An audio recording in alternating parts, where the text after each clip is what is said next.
says, and then we get to Chuck Murphy's article in the Denver Post.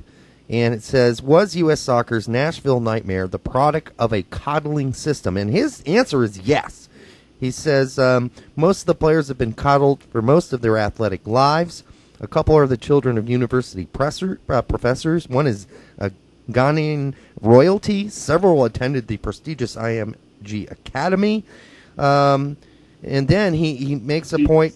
Yeah, I mean, he really hit him hard. And then he says, watching U.S. players turn and run the other way after Terrence Boyd was punched in the face by a Salvadoran defender was simply disheartening. Who would stand up for their teammate? No one, it turned out. And he's basically saying these guys have no heart. He goes on to say sometimes, because, you probably know this, Freddie Adu and both Adu and Diskerud, after the game, complained they'd been bitten during the game by the Salvadorian players. And he goes on and says, well, sometimes teams who want to win will kick, claw, and bite. And in so many words, he's basically saying this team was over-coddled, soft, very soft, and wussies, kind of. I think that's what he's saying. Yeah, I would go more towards an overconfidence route than the fact that they were coddled. That's what Agudelo said, yeah. You look at all the major academies around the world, because one thing he went on to talking about was like they're playing with nice uniforms and pristine fields and great facilities, and I'm like, well, welcome to the soccer world. Yeah, I mean that's exactly what it is. A lot of places. I mean, I know there are people who play in dirt fields and on the street and everything like that. Yes, that's definitely one aspect of developing football. But I mean, once you latch on to a youth team, you're playing on pristine fields. Yeah. I mean, that's the thing. I mean, it's ridiculous because if you're 14 or you're 15 or you're 13 or you're 12 and you're in England and one of the clubs, sees you playing in a lot when you're 10 and says, we're putting this guy in our system. Let's say it's the Man United system. Well, guess what? You're going to be playing on pretty pristine fields. Oh, yeah. And I don't know if you're going to be coddled because they work the hell out of those kids. Mm-hmm. I'm not sure if all of our kids are coddled. And he doesn't say all of them are. He just says a lot of them are.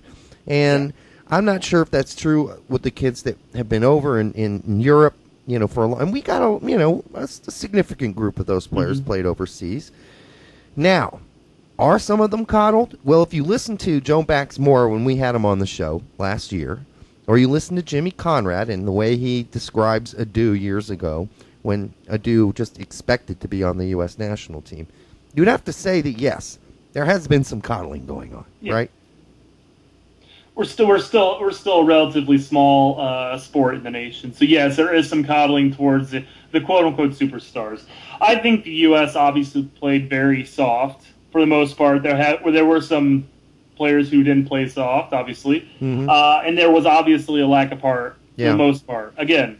I mean, what do you think about nobody standing up for Boyd when he got punched in the face? I noticed it too. The play was still continuing. Yeah, but then the ball was still in play. I agree, but then he's on the ground the whole time, and I don't know. Can you imagine Gooch letting that slide? I'd say Gooch would be right up in somebody's grill. I agree. We don't have a team didn't seem to have that gritty type feel to the player. Yeah. We saw it all around. Even with the other senior national teams, I don't think Bradley would have stood up for that either. Yeah, he gets another player's face. Oh yeah, Bradley would have been the ref's face. Exactly. Yeah. So there was, like I said, there was definitely a lack of heart. Yeah.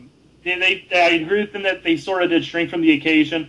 I think it would have been great for people to rally around Boyd on that. But, I mean, the ref didn't make a call. The sideline ref didn't even make anything. I mean, he had to have the perfect viewpoint from there to make the call. But nothing happened. Yeah. So, I don't know. It wasn't really the system itself, because he does go on to talking about how these suburban, well-off players go on to play for these academy teams, and the academy teams play other academy teams that are just like them on these nice fields and everything like that, rather than saying playing the gritty street type ball or whatever.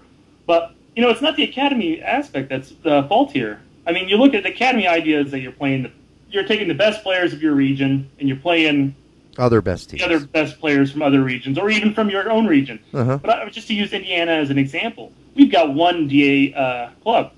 That's Indiana United, based in Carmel. Right. I mean, honestly, if they play, instead of playing in the academy system, if they played in Indiana, they would have to face teams like FC Prague, formerly known as Saints, formerly known as Lawrence. Right, right. They'd have to play Fishers, Noblesville, Center Grove. I mean, these teams are good programs. Don't get me wrong, they are. But they couldn't they're compete. not. They're not like playing Chicago Magic or Chicago Fire or Columbus, Yep. or any of the Michigan teams that are in the academy. Yeah. So it's not the system. It really isn't. In my opinion, with the team that we had out there, like I said, it was overconfidence. I think it was a mentality issue.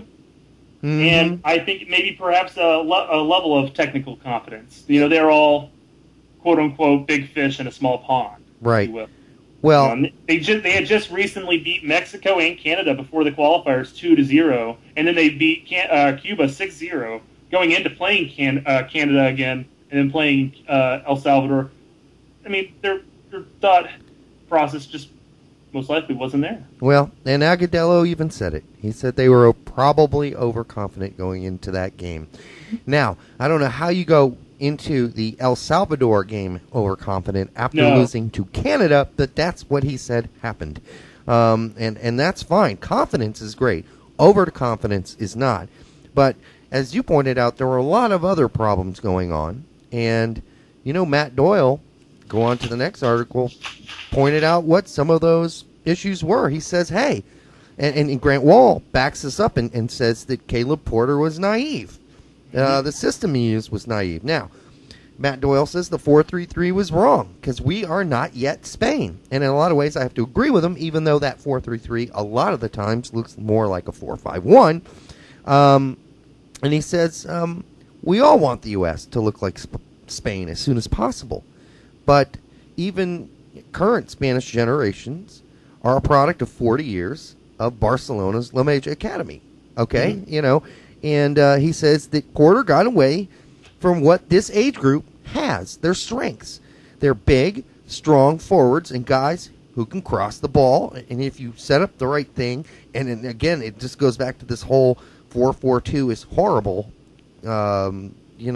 theory. And then he says, wishing you can play away is not the same way as actually doing it. I happen to actually agree with Matthew Doyle, although Sarkodie disagrees. He said that everybody bought into Caleb Porter's system. Well, buying into it is different than actually performing within the system. And when Canada came out in a Christmas tree, Caleb Porter made no adjustments whatsoever. And then when we had the game won, we could have sunk back into something more defensive, and we didn't. Then maybe this criticism of Caleb Porter is legit. Well, and here, you and I have made an argument that with our player pool, I don't see a 4-3-3 succeeding. I really don't. Yeah. We had talked about even the 4-5-1 not really succeeding. I know I'm pretty much a 4-4-2 guy myself. Me too. How you want to organize that is up to you, whether it's a 4-2-2-2 or a 4 with a diamond in midfield. Yep. Or a 4 empty bucket. Right. Whatever you want to call it, however you want to put the players, and that will, earn you a result.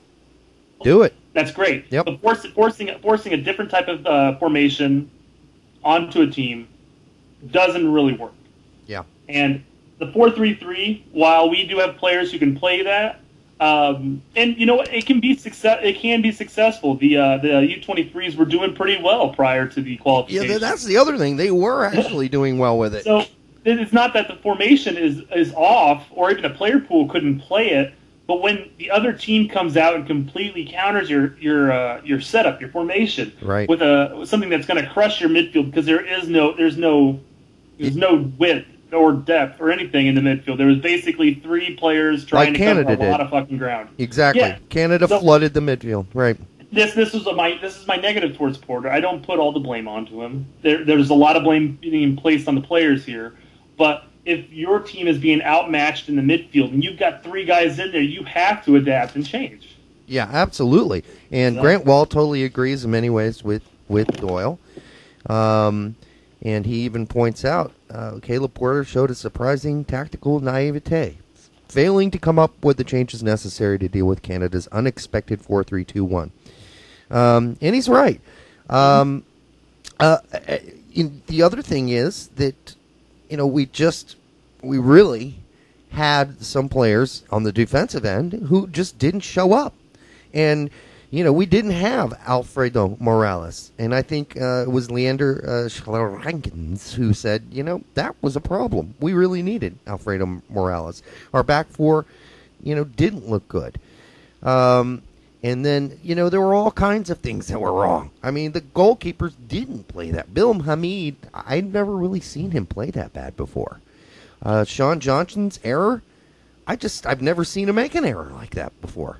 Those were soft goals. Unfortunately, as a Fire fan, I have seen Johnson make a blunder or two. No, I bet you have, yeah. The problem here is, with goalies, I thought Bill Hamid did not have a great tournament. Yeah. That's to put it nicely. I thought that he played poorly. Surprisingly poorly. Yeah. I thought Johnson's half was solid until the blunder. And that's the problem with goalkeeping, or in fact any position. It's not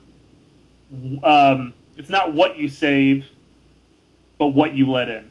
Right. That's the problem. He had a great half, and in fact, if the game would have ended, he would have had. People would be praising him. He would have had. He had a stellar half until that last second goal. Yep. And it was a shame, but. That's something a goalkeeper cannot do. He did not read the dip of the ball, bounced up on him, deflected off him, and went in the goal. So hopefully he learns from this. He's a good goalkeeper, and so is Hamid. As much as people want to, as much as rivals of DC want to say, Hamid is a good goalkeeper, and he will grow and adapt and learn from this. Hopefully, but is there any chance both of them lose their starting positions for their club? Yeah.